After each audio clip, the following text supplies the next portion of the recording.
Hello dear friends, क्या हाल आप सभी के। बहुत जल्द ही हम लोग मिले हैं अपने एक न्यू सेशन में। एक बहुत इंटरेस्टिंग टॉपिक है, इकोनॉमिक्स से रिलेट है उस टॉपिक का नाम। और उस टॉपिक को हम लोग कहेंगे भूमि सुधार, लेने लैंड रिफॉर्म्स।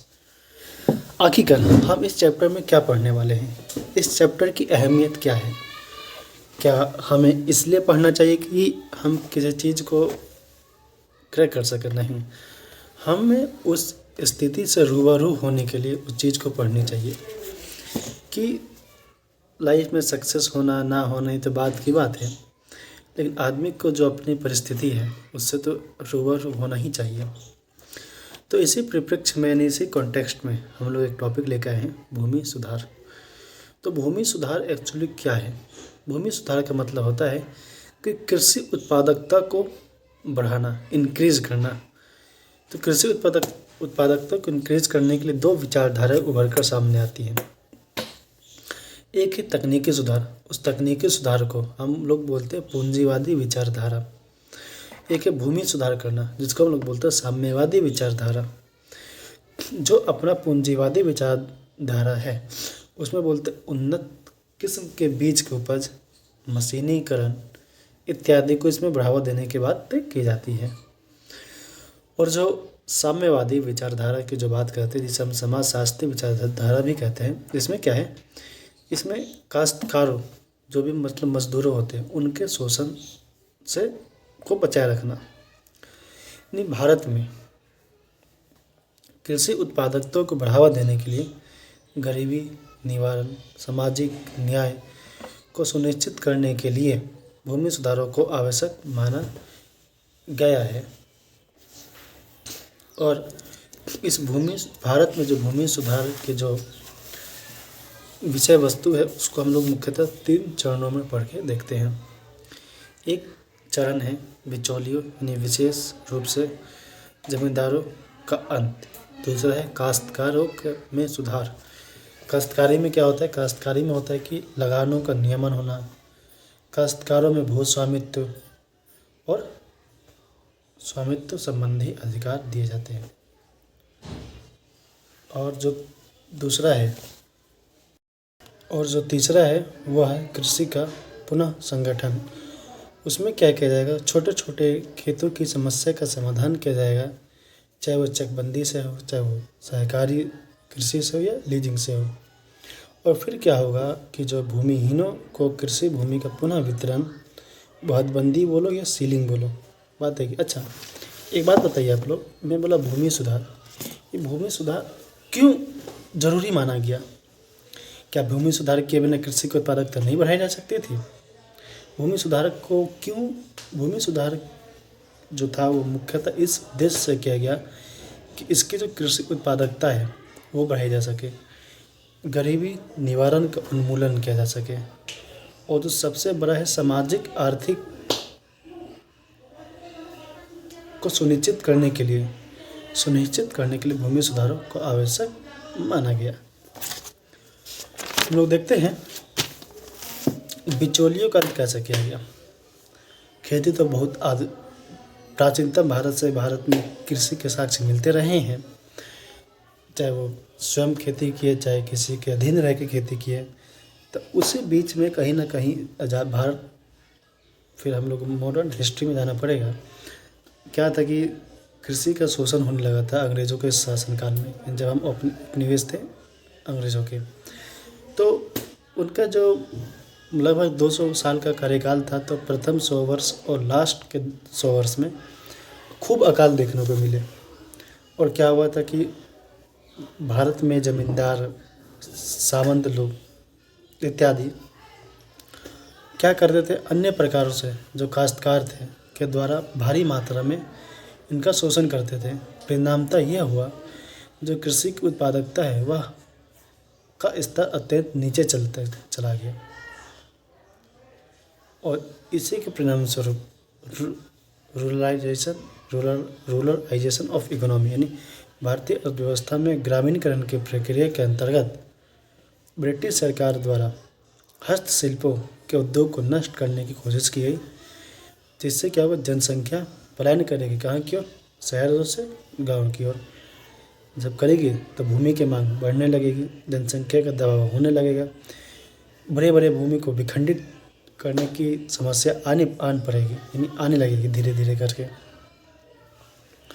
यानी रूरलाइजेशन ऑफ इकोनॉमी, इसका मतलब होती है था इन इंडियन इकोनॉमी कि जो भारतीय अर्थव्यवस्था में जो ग्रामीण अर्थव्यवस्था थी, उस प्रक्रिया के अंतर्गत क्या कर रहे थे अंग्रेज द्वारा कि भारत में जितने भी हस्तशिल्प जो भी कारीगर थे उनके उद्योग को नष्ट किए, ताकि उनके मालों, जो कि अंग्रेज का जो माल यहाँ निर्यात आयात होता था, क्या करते थे, यानी आयात भी करते थे निर्यात भी करते थे, लेकिन जब ब्रिटेन से भारतीय आती थी वस्तु को,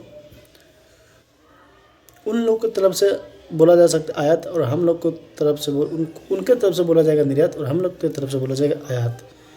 जो हम भेजते हैं निर्यात, आते हैं आयात, और दूसरे कॉन्टेक्स्ट दूसरे कंट्री के परिप्रेक्ष्य में ये ठीक उल्टा हो जाता है।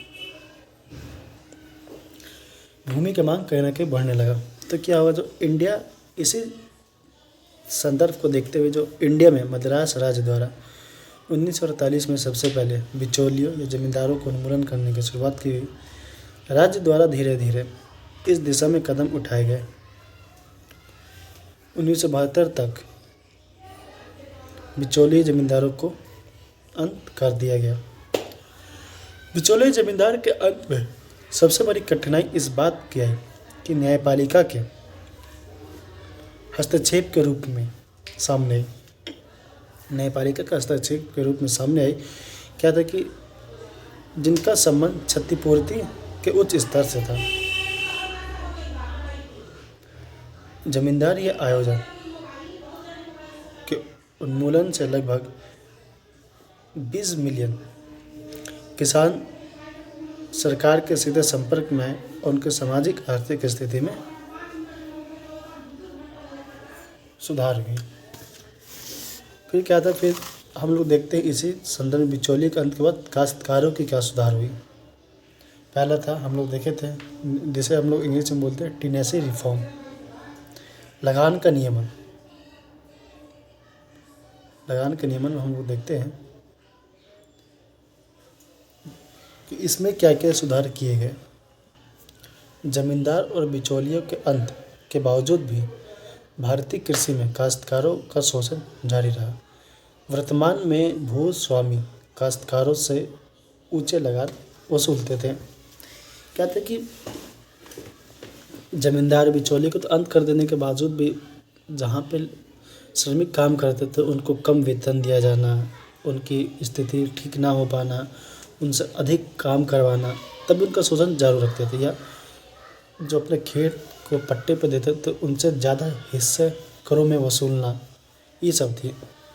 इसी संदर्भ में जो योजना आयोग, तब तो नीति आयोग है, जो पूर्व योजना आयोग के अनुसार लगान का जो स्तर था कुल उत्पादन के 20 से 25% हो सकता था, लेकिन इंडिया में अधिकांशतः मामलों में देखा गया 50% से ज़्यादा लगान आसपास का देखने को मिलते हैं।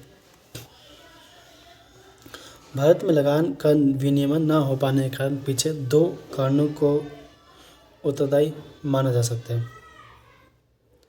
काश्तकारों की आर्थिक स्थिति व उनके आर्थिक सशक्तिकरण पर ध्यान न देना। इंडिया में जनसंख्या दबाव के कारण भूमि के सापेक्षिक रूप से भारत को एक लैंड हेवी कंट्री के रूप में माना गया। इस पॉइंट का मतलब यह है, जैसे जैसे भारत में जनसंख्या दबाव बढ़ते चल जाएगा तो भूमि के सापेक्षिक रूप में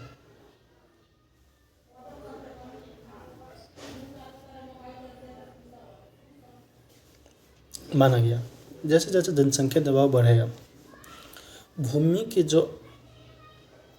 जो सीमित साइज है उसकी आकार घटते चली जाएगी, तो एक समय आएगा तो एक लैंड हंग्री कंट्री के रूप में माना गया।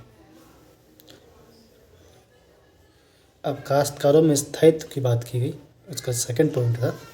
इसका अंतर्गत यह सोचा गया कि भूस्वामियों द्वारा काश्तकारों की बार बार की जाने वाली बेदखली को रोका जाए। इस संदर्भ में 3 बातों को सामान्य रूप से ध्यान में रखा गया है। पहला, केवल कानूनी प्रक्रिया से ही काश्तकारों की बेदखली को रोका जा सकता है। खुद काश्त मतलब पर्सनल कल्टीवेशन ही बेदखली का आधार हो सकते हैं।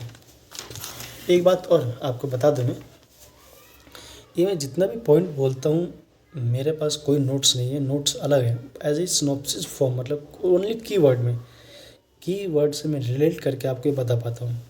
और नोट्स की बात आई तो नोट्स अलग हो जाता है और सिनॉप्सिस फॉर्म अलग है। मैं मानता हूँ synopsis form is the best form होता है किसी भी चीज़ को रिविज़न करने में, प्रैक्टिस करने में।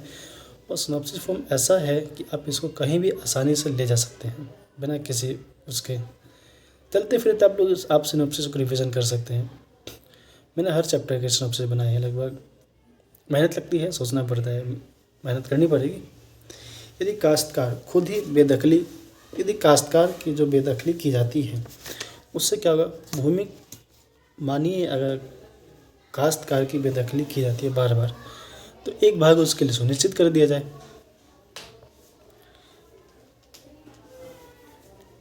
इस भूमि सुधार से निम्न कई कारणों से विशेष सफलता नहीं मिली है, जैसे स्वैच्छिक समर्पण की समस्या, खुद कास्ट ठीक से परिभाषित नहीं किया गया, पर्याप्त अभिलेखों की कमी, स्थायित्व संबंधी अधिकार देखते हैं।